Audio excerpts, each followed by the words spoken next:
문달 씨가 서울 영등포 오피스텔로 공유 숙박 영업을 했다는 의혹 어제 이어서 지금부터 전해드릴 텐데 오늘은 양평동 주택의 갭 투자 이야기도 새로 나왔습니다.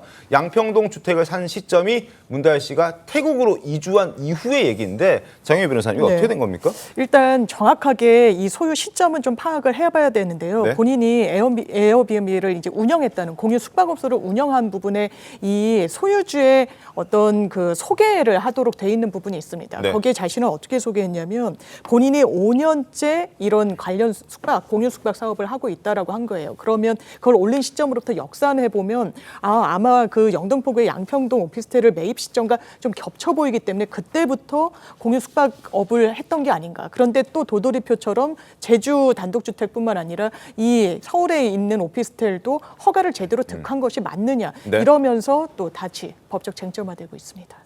네, 이 아버지인 문재인 전 대통령은 임기 동안 이 부동산 투기와의 전쟁 엄포한 것과 지금 딸의 행보가 맞는 것이냐 이런 지적이 나오는데 내용 한번 들어보시죠.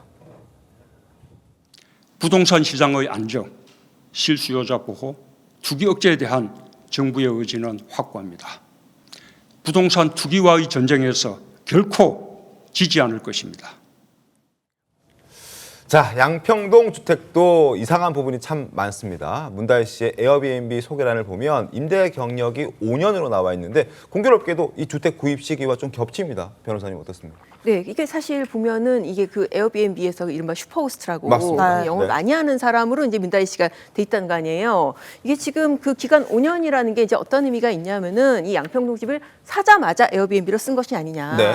그게 이제 지금 가능했던 이유가 이게 이 주택을 구매한 기간이 태국에 있었을 때라는 거죠. 맞습니다. 자기가 살 집이 필요 없을 때. 그렇죠. 그러니까 2019년 5월인가 그래서 태국 간 10개월 만에 이 집을 구입을 했고 또 그 TV조선에서 보도했지만은 구입하면서 등기하고 네. 그리고 이제 뭐 임대 수입 받는 것도 다 청와대 행정관들이 또 동원했다는 거 아니에요. 그러니까 이 집이 애초부터 본인이 거주 목적이 아니라 이렇게 수입 목적으로 단기 수입 목적으로 그렇게 구입을 했고 사실 어떻게 보면 그 덕분에 문재인 정부 때 부동산 규제가 얼마나 셌습니까? 사실 1가구 2주택인 분들은 보유세나 이런 거 버틸 수가 없어가지고 엄청났죠. 하나는 처분을 했어야 됐잖아요. 네. 그래서 그 과정에서 오죽하면은 집 대신에 집을 택했다. 뭐 그런 분들도 있고 그렇지 않습니까? 근데 문다희 씨 같은 경우에는 자기가 태국에 있었기 때문에 자기가 살 집은 사실 필요가 없었던 거예요. 그러니까 여기서 1주택을 뭐 유죄를 기존 주택 팔고 이거를 구매를 하면서 이 집을 수익 목적으로 네. 활용을 한 게 아니냐지 이런 비판이 있는 거죠. 그러니까요. 지금 이게 좀 더 논란이 될 수 있는 부분이 1주택을 하더라도 아니면 다주택을 하더라도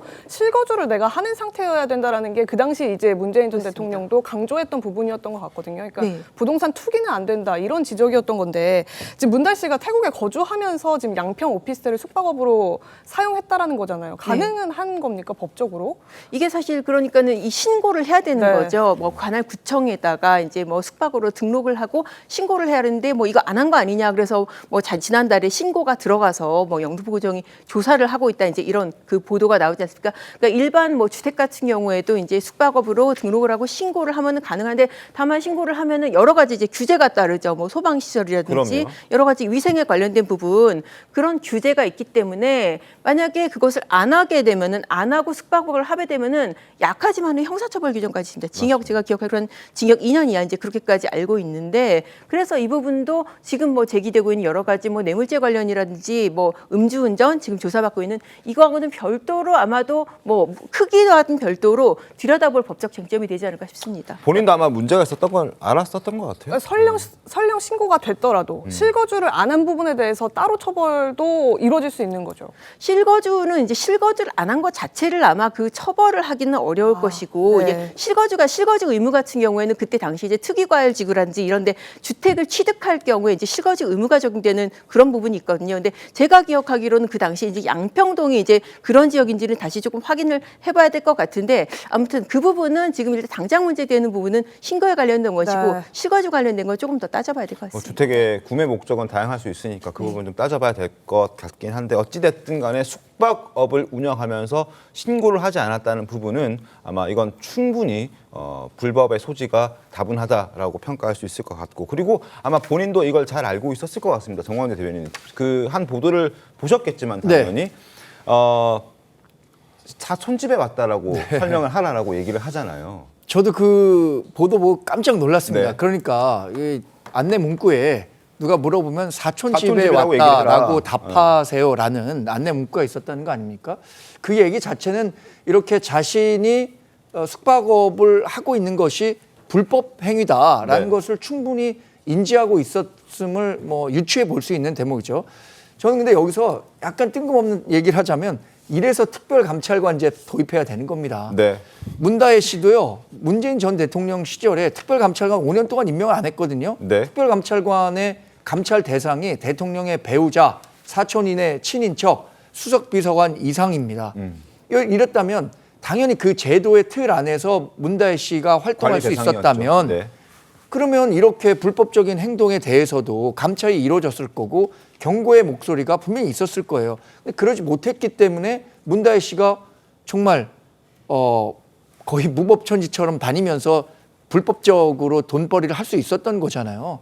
이런 부분들에 대해서 사실 문재인 정부를 지지했던 사람들 굉장히 도덕적으로는 자신들이 굉장히 우월하다, 깨끗하다라는 자신감을 가졌었던 분들인데 실제 대통령 따님은 불법인 줄 알면서도 이런 행위를 하고 있었다는 것이 알려졌다면 굉장히 충격이 컸을 거라는 생각도 들고요. 네.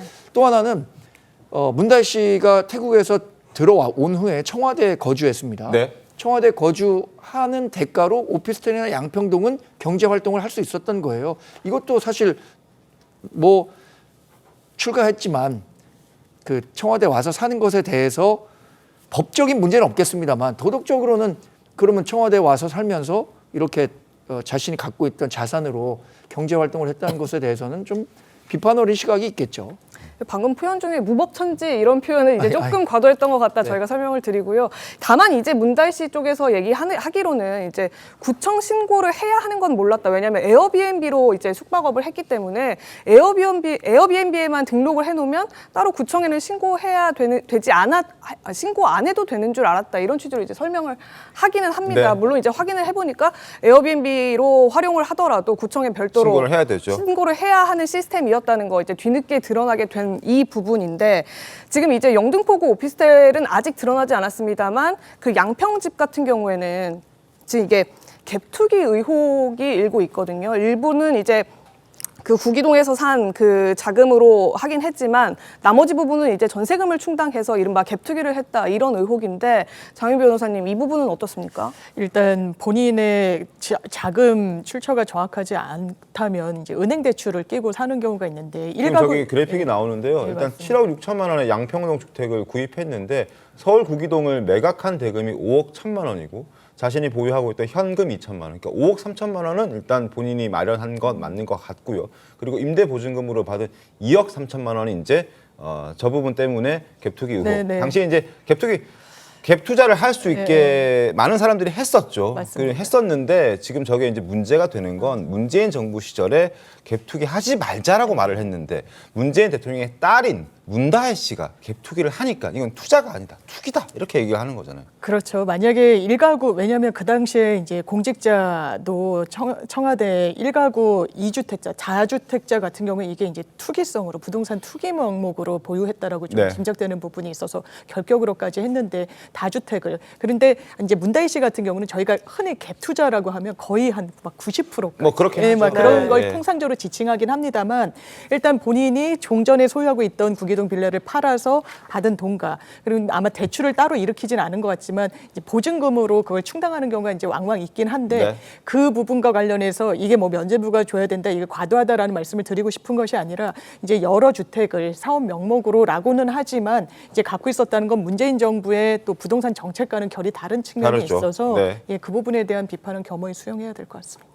네, 영등포 구청이 지금 언론 내용 바탕으로 경찰에 수사 의뢰했다고 하거든요, 설전 변호사님. 네네. 그러니까 지금 보니까 영등포구청에서도 이 부분 실사를 한번 한 것 같긴 한데 네. 이게 원래는 현장 적발이 돼야 돼요. 그러니까 보통 이렇게 에어비앤비라는 공유 현장 적발이 되어야만 그렇죠. 합니까? 예, 불법적으로 이것을 사용하고 있다 이런 부분 등이 아마 이게 그래서 구청이 조사 나갔을 때 거기서 아무로 대응하지 않았던 그렇죠. 거군요. 기자가 갔을 때는 또 대응을 했다고 그렇죠, 하던데. 그렇죠. 그렇기 때문에 이제 현장 적발이 되지 않으면 이것을 위법사항을 바로 발견하고 지적을 하기가 좀 어려운 부분은 현실적으로 있습니다. 네. 그래서 지금 영등포구 쪽에서 그래서 언론 내용을 바탕으로 네. 이제 지금 조사를 한번 해보겠다라고 한 것이고요. 이게 지금 뭐 에어비앤비 측에서도 올 초에 이런 부분들이 많다는 것을 인지를 하고 있어요. 그러니까 그 사람들이 보통 이것을 신고를 해야 되는 이유가 세금적인 부분이 네. 연동이 되거든요. 그렇죠. 그러니까 네. 안 그러면 탈세 부분이 생깁니다. 사업자를 내고 그렇지 않게 되면 그냥 개인적으로 하게 되면 이 부분 탈세의 수단으로 쓰일 수가 있기 때문에 그런 수단을 막기 위해서 에어비앤비 측에서도 최근에는 이런 부분, 그러니까 어떤 관청에 법적으로 신고를 한다거나 적법한 등록 업체만을 에어비앤비에서 공유할 수 있게끔 하겠다라고 지금 선전을 하고 있거든요. 네. 그래서 지금 뭐 이제 문다혜 씨가 이제 그런 부분 본인이 뭐 법률에 대해서 부지했던지 뭐 어찌됐든 신고 의무를 어긴 것은 사실이기 때문에 이 부분에 대해서는 법적인 처벌을 받아야 될 것으로 보입니다.